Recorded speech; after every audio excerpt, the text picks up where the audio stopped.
एक गांव में एक सेठानी जी रहती थी, और सेठानी जी के जो सेठ हैं वो बड़े कंजूस हैं। बेचारी सेठानी जी बड़ी भक्तिमयी माता, भगवान की, भोलेनाथ की पूजा करती, भगवान श्री बालकृष्ण की पूजा करती, तुलसी मैया की पूजा करती। और हमारे सेठ जी जो देखो उनको तो फुर्सत ही नहीं है, खुद कभी 2 अगरबत्ती नहीं जला, लेकिन दुकान में 50 पैकेट अगरबत्ती बेच देते हैं। अच्छा ना करो, लेकिन दूसरों को रोकना भी नहीं। यदि धर्म पत्नी पूजा पाठ कर रही है, कथा सुनने जा रही हैं, तो फिर उसको रोकना भी नहीं। तो सेठ जी वही कर देते थे, बोलते अरे क्या कथा कर सुनने जाओगी, रहने दो, कुछ नहीं होता, ऐसा वैसा। और एक जगह शिव महापुराण चल रही थी, जैसे ये चल रही वैसे ही पंडित जी ने अनाउंस कर दिया कि भाई चढ़ोतरी जो है 7वें दिन होगी। सेठानी जी के मन में आया, अरे इतना धन संपदा है, कुछ दान कर भी दें तो क्या फर्क पड़ता है, देने वाला तो भोलेनाथ ही है। और जब भोले भंडारी जब भंडार भर देते हैं तो फिर कमी का चीज की है।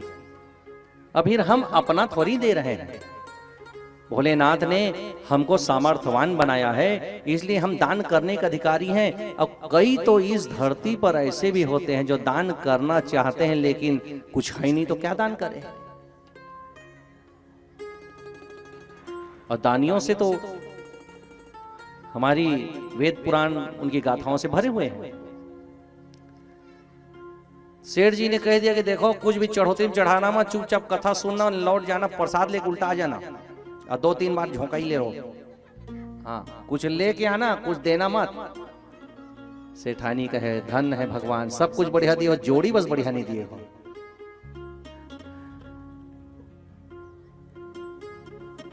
भाई जोड़ी बढ़िया मिलना चाहिए, विचार मिलना चाहिए, तो ये तो बड़ा कंजूस है?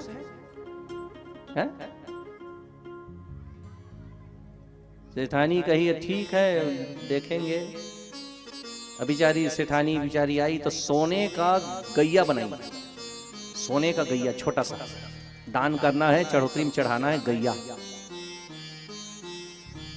अब कहीं सेठ जी को पता चल जाए तो सेठ जी को पता चले तो फिर झगड़ा हो जाएगा। अब वो बेचारी ने कहा कि वो सोने का गैया को ऐसा मिट्टी से ऐसा ढक करके सोने का गैया बनाई, उसके ऊपर मिट्टी का परत चढ़ा दी, मिट्टी का परत, ताकि चढ़ाने वाले देखने वालों को लगे कि वो माटी का गाय चढ़ा रही है, माटी का गाय। चढ़ोतरी के दिन हुआ, पंडित जी के पास जब आए शिव महापुराण के पास, तो मिट्टी ऊपर लेपन है, तो गांव के लोग भी देखे इतनी बड़ी सेठानी है। अरे और नहीं तो कम से कम कुछ 2 रुपया तो चढ़ा देती, एक आध कुछ सिक्का चढ़ा देती, अरे और नहीं तो एक बेलपत्र चढ़ा देती। तो माटी का गैया बना करके इसे करके लाई, माटी का गैया चढ़ा रही है। पंडित जी बेचारे सरल स्वभाव के थे, उन्होंने कहा जैसी शक्ति वैसी भक्ति, जैसी आपकी भक्ति है वैसी आप अर्पित करो भगवान को, क्योंकि सारा शरीर और संसार ही तो मिट्टी है। तो ये मिट्टी की गैया चढ़ा रही तो क्या वो कुछ तो ला रही है, चाहे एक धूल का कण ही सही भोलेनाथ में और शिव महापुराण में स्पर्श हो जाए तो माटी भी सोना बन जावे। पंडित जी इसी बात में खुश थे कि कम से कम यहां आकर के प्रणाम तो की।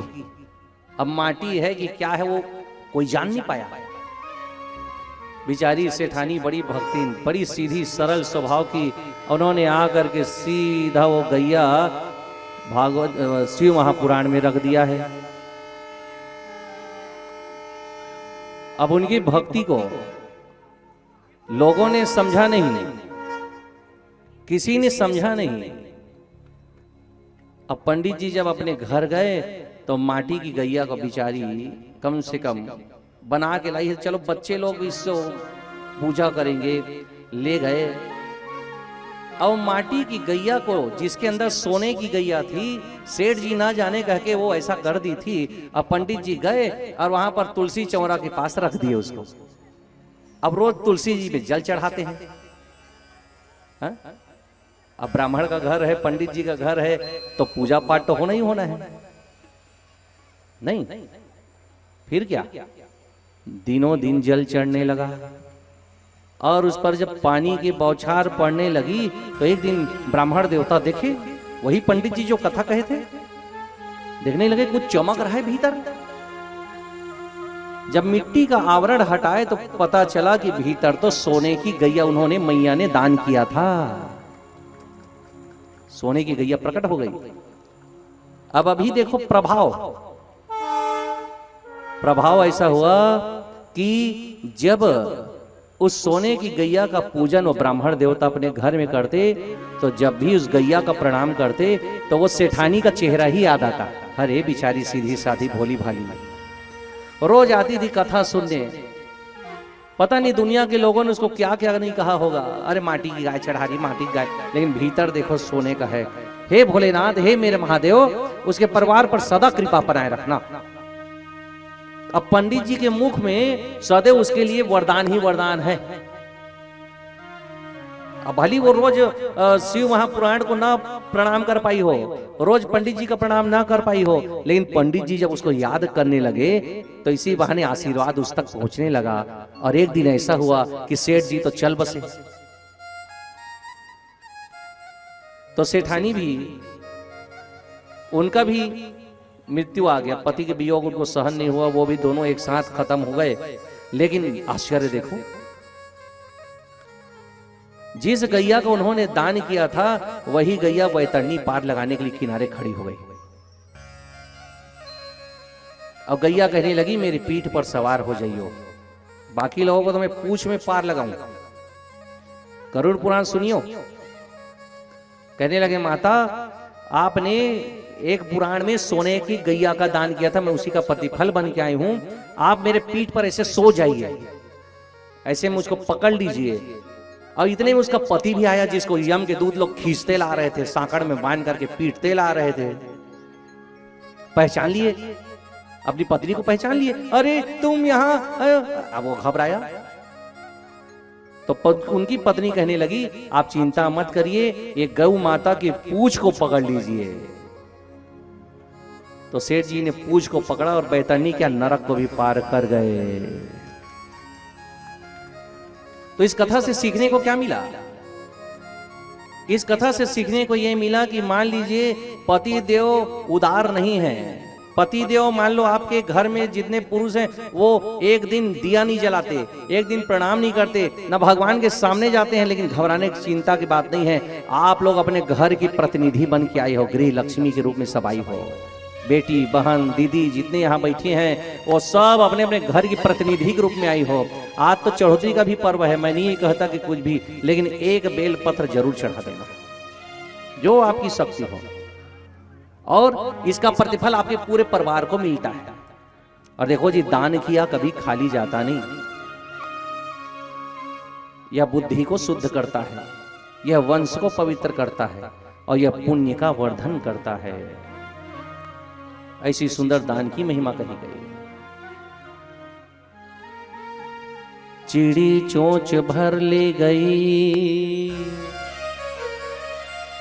घटे न नदी का नीर,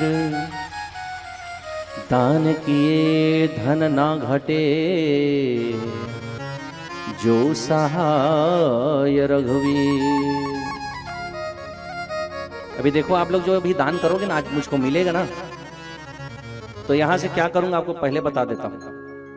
पहले लेंगे बहुत सारा पेन, बहुत सारा कॉपी, किताब, जूता, मोजा।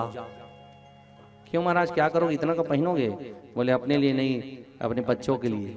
इतने सारे बच्चे हैं? बोले हाँ, कम से कम 550 बच्चे हैं। 550 बच्चे आपके? हाँ, तो बोले हाँ, बच्चे की तरह है। ऐसे बच्चे जिनका कोई आसरा नहीं है, ऐसे बच्चों को ढूंढ ढूंढ करके उनकी शिक्षा दीक्षा की। और देखना जाते साथ ये काम होगा। आप हमारे सोशल मीडिया साइट भी देख लेना, वीडियो भी। अब आजकल फोटो खिंचाने का जमाना आ गया है। हम लोग फोटो नहीं खिंचाते थे, लेकिन लगा कि भाई दुनिया को बताना पड़ेगा, प्रूफ देना पड़ता है आजकल। प्रूफ नहीं, लो भाई चलो इस बार प्रूफ भी देंगे। हम तो चुपचाप अपना काम कर रहे थे, लेकिन चलो तो भाई जमाने के अनुसार चलना है। बताना पड़ता है कि आप गौ सेवा कर रहे हो, बताना पड़ता है कि आपको ये कर रहे हो, बताना पड़ता है कि आप इतने बच्चों को पढ़ा रहे हो। बताने का जमाना आगे मैं क्या करूँ, लेकिन जरूरी नहीं है कि मैं इसके लिए कथा रोक के चंदा मांगू। आप जो आज मिलेगा उसी से ही काम चलता है, क्योंकि हमारी लक्ष्मी मैया वहां बैठ गई है दान पात्र में, तो वहां पर है तो लक्ष्मी मैया और रघुवीर जी और हमारे भोलेनाथ की कृपा हुई तो इसमें से बहुत कार्य भी आगे करेंगे। इसलिए दान लेना और देना यह ब्राह्मण का कर्तव्य होगा, केवल लेते रहना नहीं है, समाज के लिए कुछ कार्य भी करना पड़ता है।